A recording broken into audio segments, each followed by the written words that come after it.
Hello दोस्तों, मैं शोभित यादव स्वागत करता हूं अपने YouTube channel super TET classes में। हमने पिछले टॉपिक में डिस्कस किया था सौरमंडल के बारे में। सौरमंडल के बारे में हमने सारा कुछ पढ़ लिया है। अब हम आगे डिस्कस करते हैं एक नए टॉपिक में, पृथ्वी की गतियाँ। पृथ्वी की गतियाँ, उसकी स्थिति, ये सब आज डिस्कस करेंगे। तो सबसे पहले स्टार्ट करते हैं प्रदीप्ति वृत्त।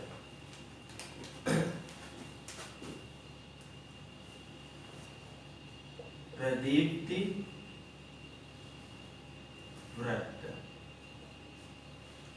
अब ये वृत्त, प्रदीप्ति वृत्त है क्या?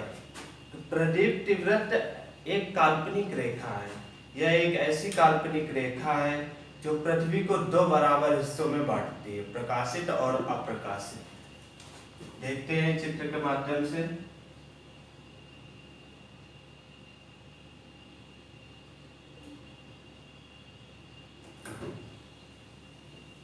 नॉर्थ साउथ, ये सन है।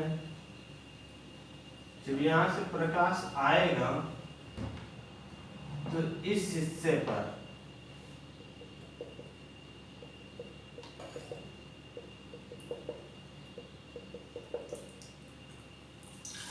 ये जो हिस्सा है ये दिन कहलाएगा, जो प्रकाशित होगा।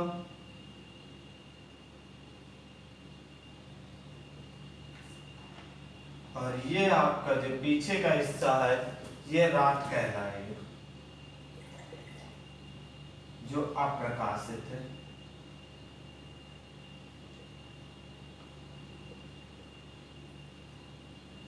अब ये जो काल्पनिक रेखा, ये जो वृत्त है, ये चारों साइड ऐसे वृत्त बन जाएगा।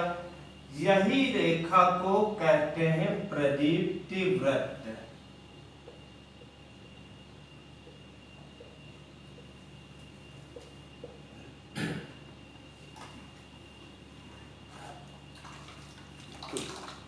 आपने देखा जब सूरज से रोशनी आएगी तो आधा हिस्सा ये आपका प्रकाशमय हो जाएगा और पीछे का आधा हिस्सा ये अंधेरा रहेगा। जैसे जैसे टर्न होगा, घूमेगा, अपने धुरी पर पृथ्वी घूमेगी, वैसे वैसे हिस्सा, तो आधा वृत्त जो है वो रात रहेगा अप्रकाशित और दिन प्रकाशित। और ये बीच से जो डिवाइड करने वाली रेखा है ये कहलाती है प्रदीप्ति वृत्त।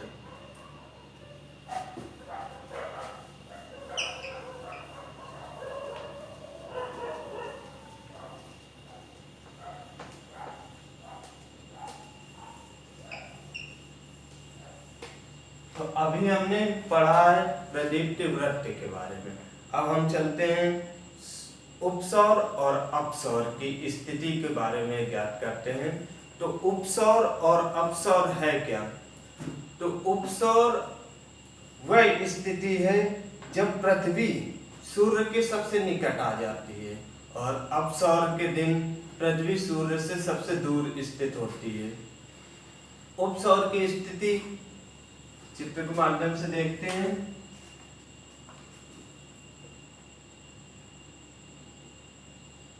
जिस सन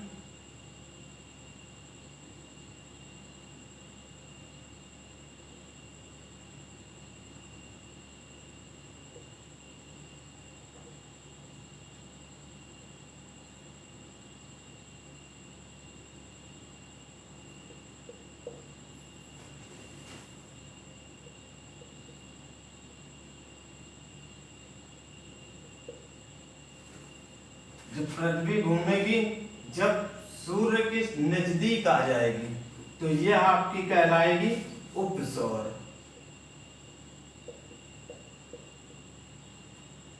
और जब यही घूम करके पृथ्वी दूर पहुंच जाएगी सूर्य से तो ये कहलाएगी अपसौर। यह अपसौर की स्थिति आपकी 4 जुलाई को होती है,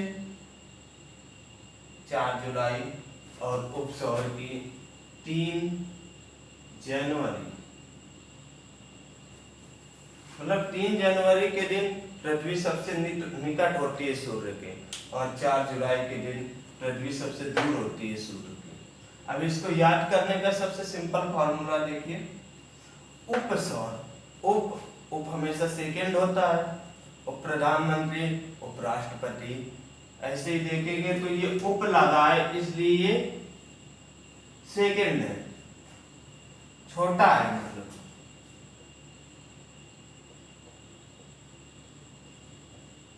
उप हमेशा छोटा ही होता है, तो ये छोटा है, छोटे की मतलब कम दूरी है।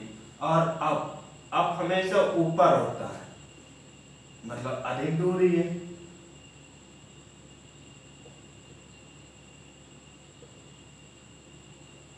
तो इसको याद रखेंगे। अब इसमें देखिए, अब ये कई बार भूल जाते हैं हम लोग कि 3 जुलाई था कि 3 जनवरी था, 4 जुलाई था या 4 जनवरी था।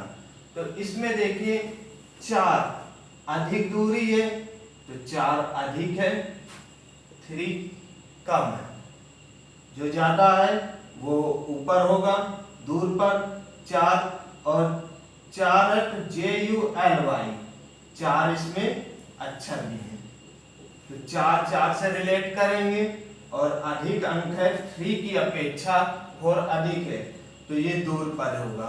और ये JAN अगर लिखते हैं जनवरी को हम, तो ये 3 से रिलेट कर लेंगे, और ये 4 की अपेक्षा 3 छोटा है, तो ये आपका आ जाएगा उपसौर में।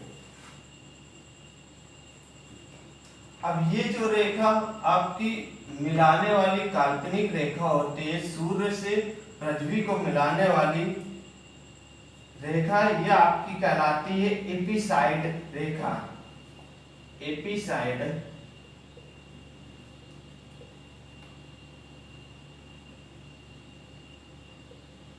रेखा।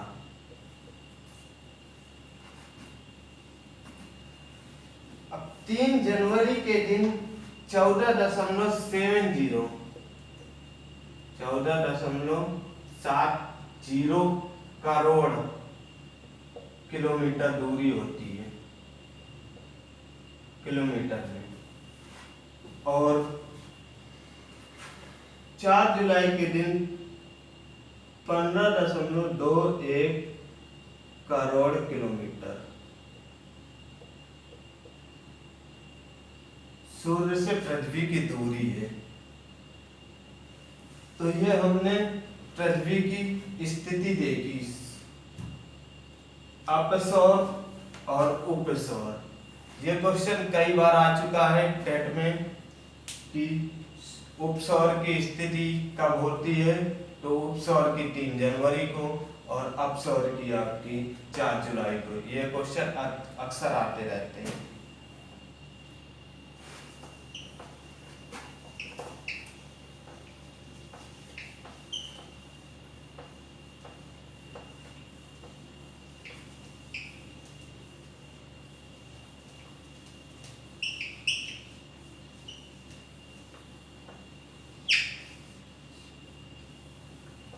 अब हम डिस्कस करेंगे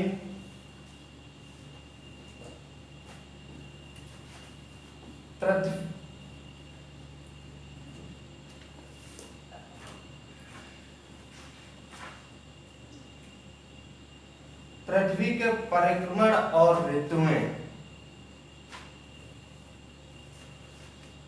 तो इसमें हम देखेंगे, सन को बीच में रखते हैं, इसके बाद ये पृथ्वी है इस साइड,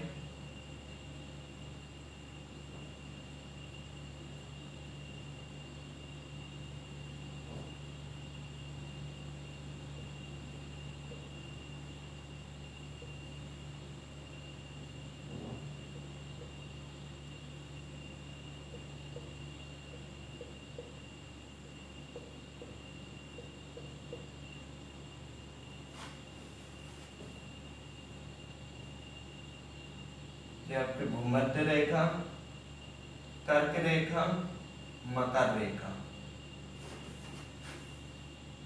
भूमध्य रेखा, कर्क रेखा, मकर रेखा। कर्क रेखा, मकर रेखा। यह आपकी भूमध्य रेखा, कर्क रेखा, मकर रेखा, नॉर्थ साउथ।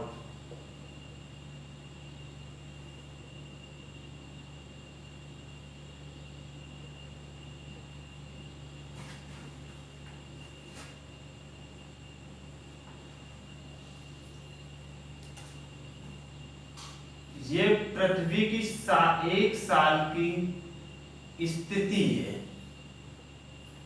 किस दिन किस जगह होती है।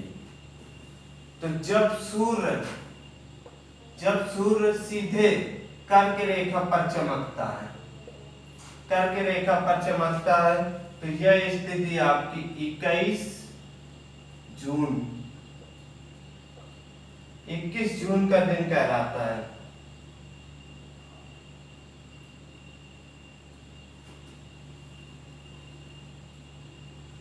और जब ये 22 दिसंबर को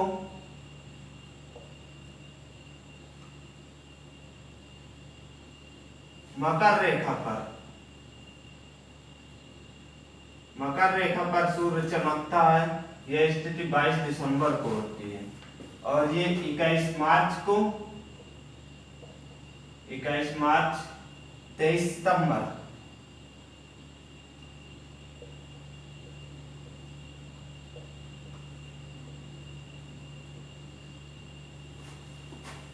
इक्कीस मार्च और 23 सितंबर को दिन और रात बराबर होते हैं। और यहाँ पर 21 जून के दिन उत्तरी ध्रुव में सबसे बड़ा दिन होता है, जहाँ भारत हमारा उत्तरी ध्रुव में पाया जाता है। और 21 जून को आपने देखा होगा भीषण गर्मी पड़ती है, जिससे तो 21 जून को उत्तरी ध्रुव का सबसे बड़ा दिन होता है और दक्षिणी ध्रुव का सबसे छोटा दिन होता है, विपरीत होता है। और दक्षिणी ध्रुव मतलब मकर रेखा में अगर सूर्य चमकेगा, मकर रेखा पर सीधे किरणें जाएंगी और ये कर्क रेखा पर तिरछी किरणें जाएंगी, तो ये मकर रेखा ये आपका दक्षिणी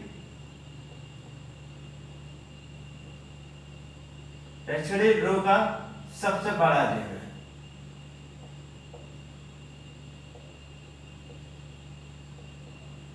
सबसे बड़ा दिन 22 दिसंबर को दक्षिणी ध्रुव में सबसे बड़ा दिन होता है और 21 जून को उत्तरी ध्रुव में सबसे बड़ा दिन होता है।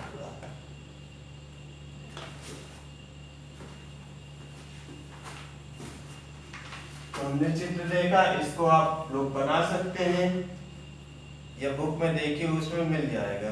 कर्क संक्रांति 21 जून को सूर्य कर्क रेखा पर लंबवत चमकता है, इसे कर्क संक्रांति भी कहते हैं। 21 जून की मकर संक्रांति 22 दिसंबर को सूर्य मकर रेखा पर लंबवत चमकता है, इसे मकर संक्रांति कहते हैं। 22 दिसंबर का दिन दक्षिणी ध्रुव का सबसे बड़ा दिन कहलाता है।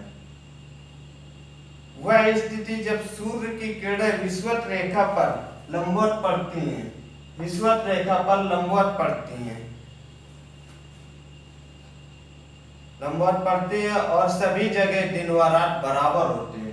तो वह दिन और रात बराबर होने की स्थिति 21 मार्च और 23 सितंबर है। 23 सितंबर और 21 मार्च को संपूर्ण पृथ्वी पर दिन और रात बराबर होते हैं। पृथ्वी के अपने अक्ष पर झुके होने के कारण ये पृथ्वी हल्की झुकी है 23.5 अंश, 23 से 1/2 डिग्री। तो ये झुके होने के कारण ही दिन और रात पृथ्वी में होते हैं।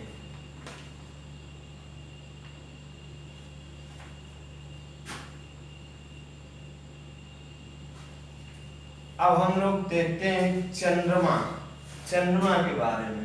तो हमने ये सूर्य की एक साल की ये स्थिति है, ये 1 ईयर 365 दिन 5 घंटा 48 मिनट 46 सेकंड में सूर्य जिस स्थिति से चलेगा उसी स्थिति में दोबारा आ जाएगा।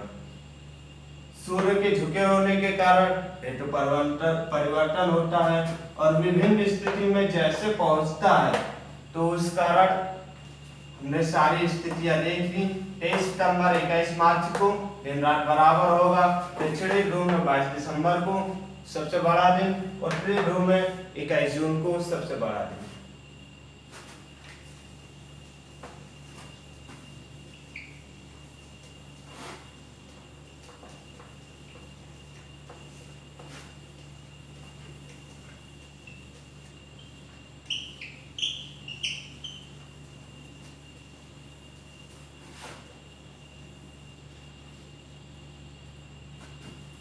अब हम लोग चंद्रमा के बारे में पढ़ते हैं।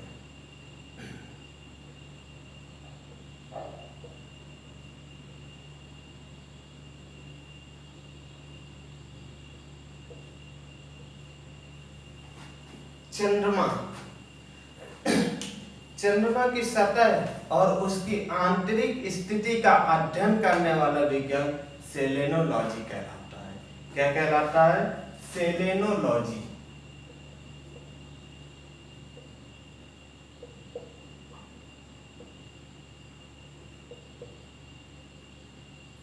चंद्रमा के अध्ययन करने वाला विज्ञान सेलेनोलॉजी कहलाता है। चंद्रमा को जीवाश्म ग्रह भी कहा जाता है। चंद्रमा में धूल के मैदान को शांति सागर कहते हैं। यह चंद्रमा के पिछले भाग में है जो अंधकारमय है। चंद्रमा के पीछे के हिस्से में है शांति सागर। 21 जुलाई सन 1969 21 जुलाई 1969 को अमेरिका के अंतरिक्ष यात्री नील आर्मस्ट्रॉन्ग ने चंद्रमा में सबसे पहले कदम रखा था और उसके बाद एडविन एल्डरिन ने रखा था। चंद्रमा उतना ही पुराना है जितना कि पृथ्वी, लगभग 460 करोड़ वर्ष। अब चंद्र ग्रहण की स्थिति।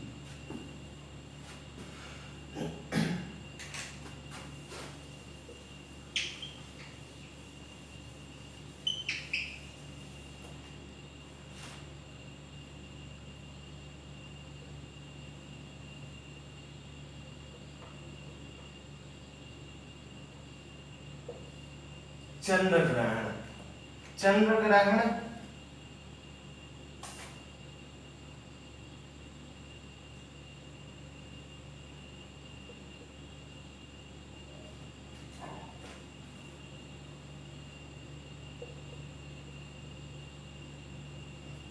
चंद्रमा पर ग्रहण तब पड़ता है जब सूर्य और चंद्रमा के बीच में पृथ्वी आ जाती है। सूर्य और ये प्रकाश नहीं देगा। सूर्य और चंद्रमा के बीच में पृथ्वी आ जाती है तो ये चंद्र ग्रहण कहलाएगा। तब इसकी बीच की दूरी होगी 3 लाख।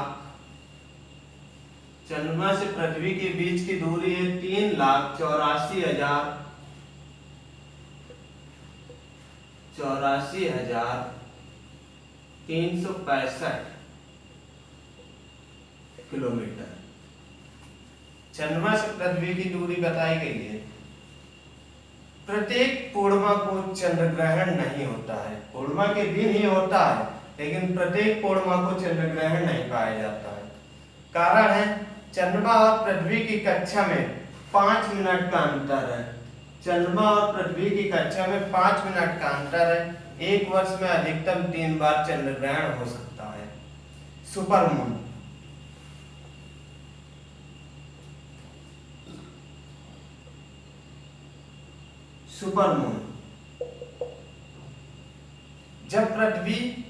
जब चंद्रमा पृथ्वी के सबसे निकट होती है तो उस स्थिति को सुपर मून कहते हैं। जब चंद्रमा पृथ्वी के सबसे निकट होती है तो उस स्थिति को सुपर मून कहते हैं। इसमें 14% अधिक बड़ा दिखाई देता है चंद्रमा और 30% अधिक चमकीला भी दिखाई देता है। तो चंद्रमा 30% अधिक चमकीला और 14% अधिक बड़ा दिखाई देता है। अब ब्लू मून की स्थिति क्या है? तो ब्लू मून वह है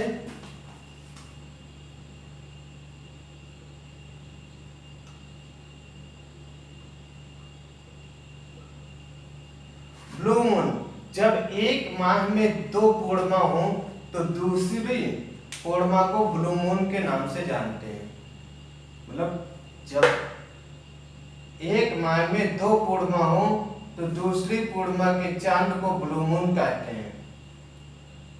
जब किसी वर्ष में 2 या 2 से अधिक बार ब्लू मून की स्थिति होती है तो उस वर्ष को मून ईयर के नाम से जानते हैं।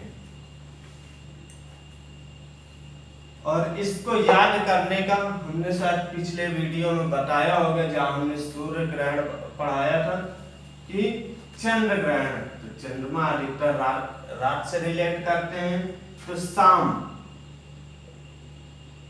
शाम से नग्न करेंगे। इस ए को ई मानिए, मतलब अर्थ, ए से अर्थ रिलेट कीजिए, एस से सन, ए से अर्थ और एन से मून। तो ये शाम आपका चंद्र ग्रहण हो गया। और सूर्य ग्रहण समय,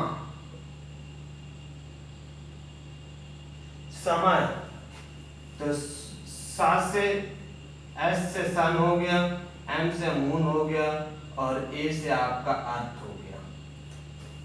ये केवल याद करने के लिए, अधिकतर आप भूल जाते हैं। तो इसमें आपने कई क्वेश्चन देखे कि पृथ्वी से सूर्य की दूरी कितनी है, सॉरी पृथ्वी से चंद्रमा की दूरी कितनी है, सुपरमून, ब्लू मून, इन सब के बारे में हमने डिस्कस किया। अब हम इनके शॉर्ट पॉइंट देखते हैं।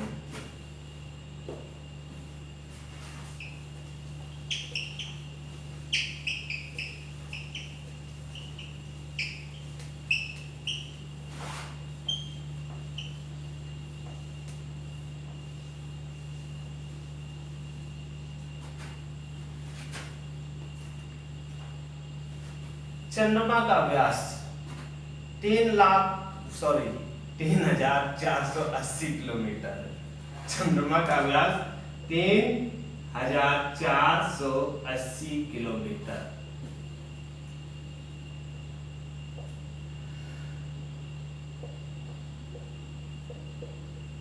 चंद्रमा का व्यास,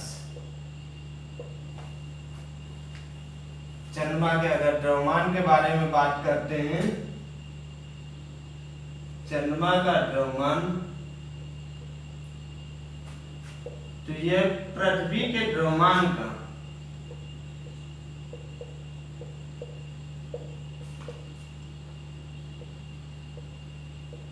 1/81 होता है।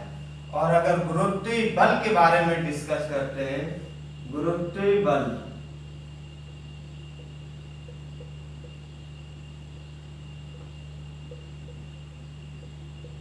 ये हम सब चंद्रमा के बारे में ही पढ़ रहे हैं। गुरुत्वीय बल, तो गुरुत्वीय बल जो होगा पृथ्वी के गुरुत्व का 1/6,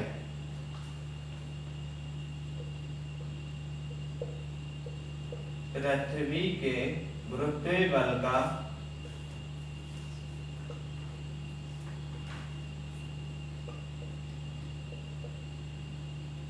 का 1/6 भाग।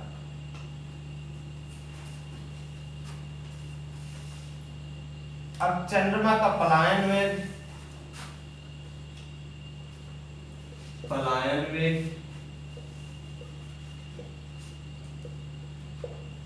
2.4 किलोमीटर पर सेकेंड। पृथ्वी का पलायन वेग तो आप लोग जानते ही होंगे, 11.2 किलोमीटर पर सेकेंड।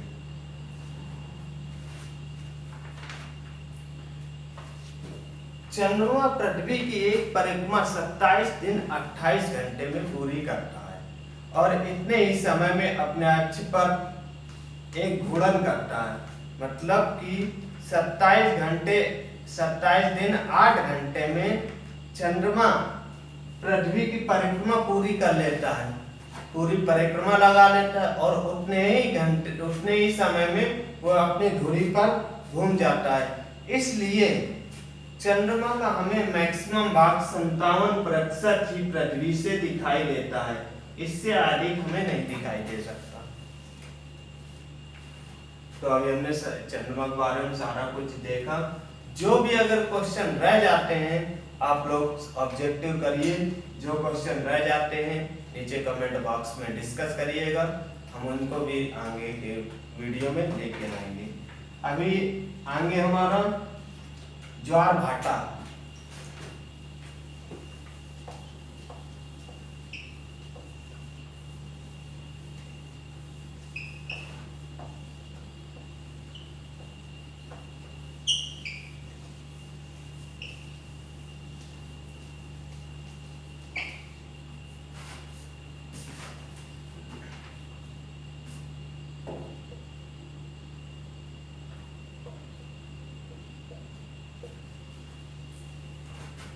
ज्वार भाटा जब सूर्य ग्रहण होता है, ये तो आप लोग जानते ही होंगे कि ज्वार भाटा उत्पन्न कब होता है। पृथ्वी, सूर्य और चंद्रमा के तीनों के आकर्षण बल के कारण समुद्र के तल का ऊपर उठना और नीचे आना, ऊपर उठना ज्वार और नीचे गिरना भाटा कहलाता है। तो जब सूर्य ग्रहण की स्थिति होती है, तब सन, मून और अर्थ, जब सूर्य ग्रहण की स्थिति होती है तब वृहद ज्वार उत्पन्न होता है।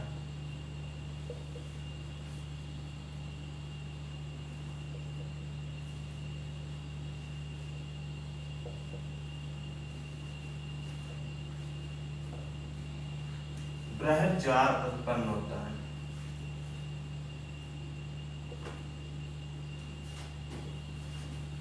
सूर्य ग्रहण के दिन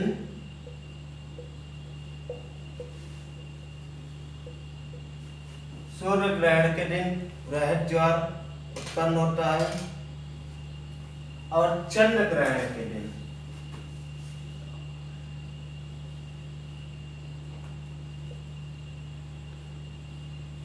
ये चंद्र ग्रहण की स्थिति है।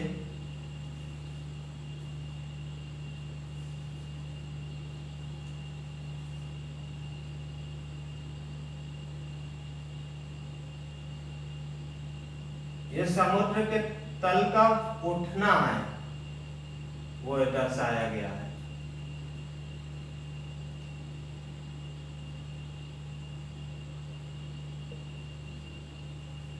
चंद्र ग्रहण, सूर्य ग्रहण और चंद्र ग्रहण को वृहद ज्वार उत्पन्न होता है और इनकी सूर्य और चंद्रमा की शक्तियों का अनुपात 11:5 होता है।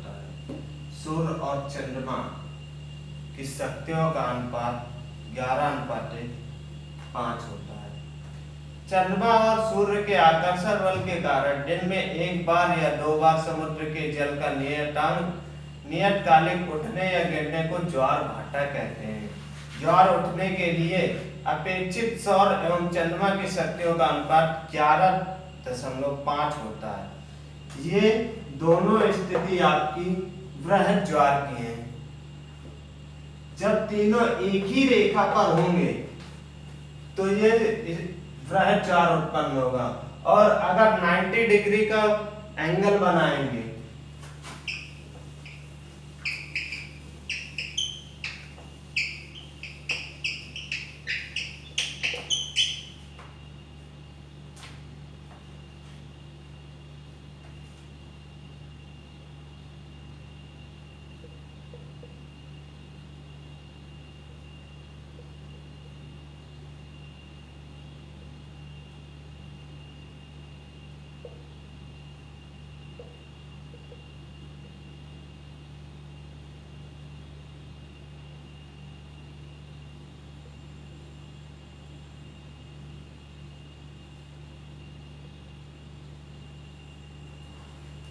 ये आपका लघु ज्वार है।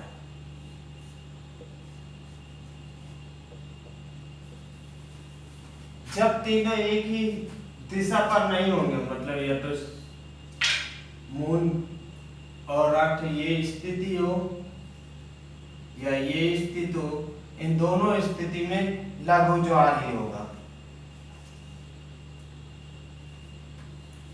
अब पढ़ते हैं हम लोग धूमकेतु, कॉमेट। पुच्छल तारे।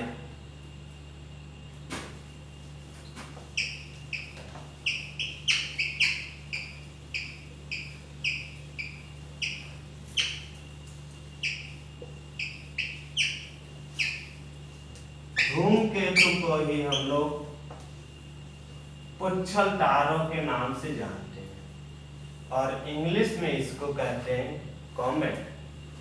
एक मूवी आई थी, उसमें कहता है कि इस कॉलेज की लड़कियां तो कॉमेट की तरीके हैं, मतलब पुच्छल तारा काफी 76 ईयर बाद ही दिखता है, 76 वर्ष बाद ही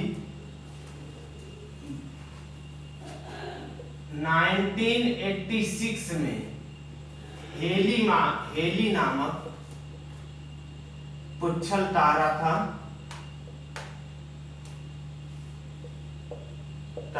जो दिखा था। अब इसमें अगर हम 76 से जोड़ दें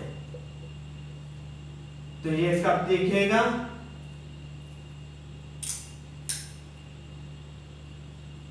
यह हमें दिखेगा 2062 में।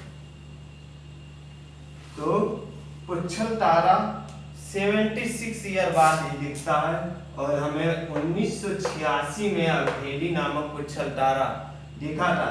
हेली एक वैज्ञानिक है जिन्होंने इसको देखा था, उन्हीं के नाम पे हम लोग पुच्छल तारे का नाम हेली पड़ा और अब 1962 में यह दिखेगा। अब ये पुच्छल तारा है क्या? ये तो रह गया ना।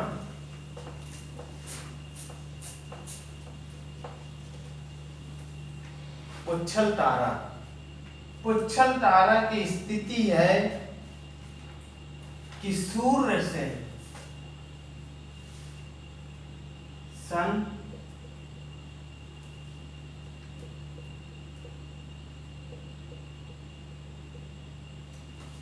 से जब कोई तारा, जब पिंड तारे सूर्य की ओर आता हुआ आने लगता है, मतलब वो अगर अपनी परिधि में चक्कर लगा रहा है, ऐसे ऐसे चक्कर लगाएगा। जब वो दूर हो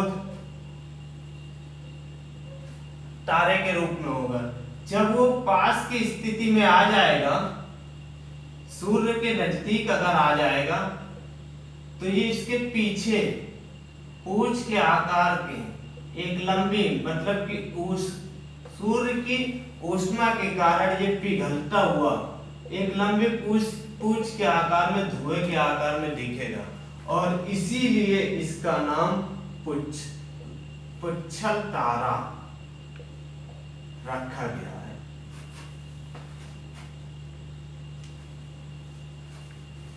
समझ गए? पुच्छल तारा क्या है?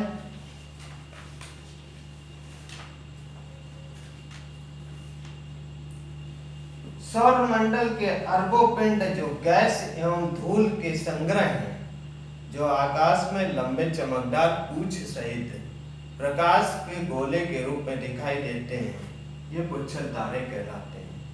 धूमकेतु केवल तभी दिखाई देता है जब वह सूर्य की ओर अग्रसर होता है, मतलब धूमकेतु पुच्छल तारा तभी दिखाएगा जब सूर्य की ओर अग्रसर होगा। धूमकेतु की पूंछ हमेशा सूर्य के दूर होती दिखाई देती है। जाहिर सी बात है, जब ये अंदर आएगा तो पूंछ हमेशा धुआं पीछे की ओर ही रहेगा।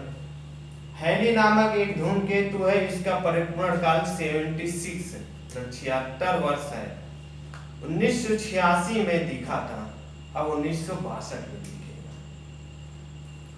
अब हम लोग देखते हैं उल्का और उल्का पिंड।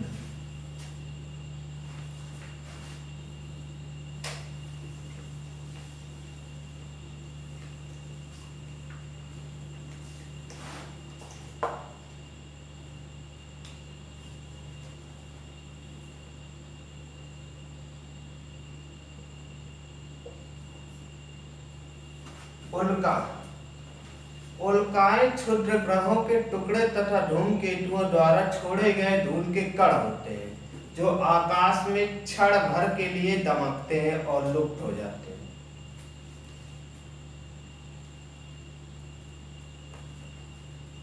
अब उल्का है क्या? उल्का को ही हम टूटता हुआ तारा कहते हैं।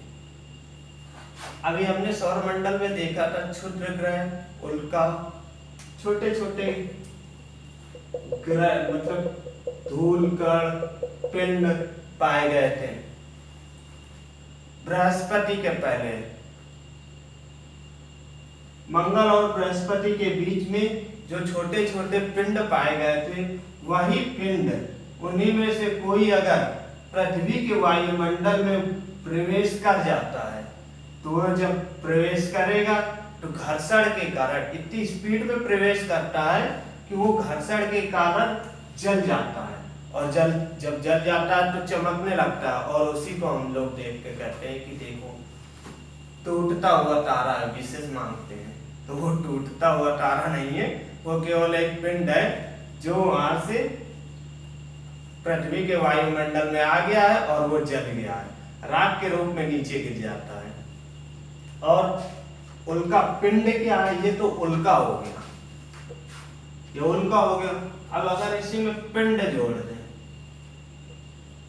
तो पिंड में केवल ये अंतर है कि यह जो बहुत भारी पिंड होता है जो जलने से बच करके पृथ्वी में ही गिर जाता है। उल्काओं का जो अंश वायुमंडल में जलने से बच करके पृथ्वी तक पहुंचता है उसे उल्का पिंड कहते हैं।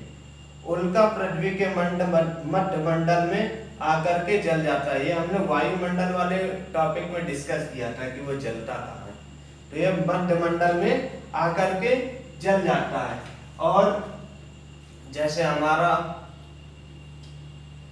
मुंबई में जो झील है, महाराष्ट्र में लोनार झील, महाराष्ट्र में जो लोनार झील है, ये जो है उल्का पिंड द्वारा ही निर्मित झील है। ऊपर से गिरा, नीचे गड्ढा हो गया और जो है वहां पर झील बन गई। तो दोस्तों, कैसा लगा मेरा वीडियो ये आप लोग कमेंट्स बॉक्स में जरूर लिखें, और जो भी अगर इसमें सुधारने योग्य हो वो भी आप अपनी सलाह दें। जो पॉइंट रह गए हों उनको भी आप कमेंट बॉक्स में डिस्कस करें, हम उनको अगले नेक्स्ट वीडियो में लेके आएंगे। नेक्स्ट वीडियो में आते हैं एक नए टॉपिक के साथ। धन्यवाद।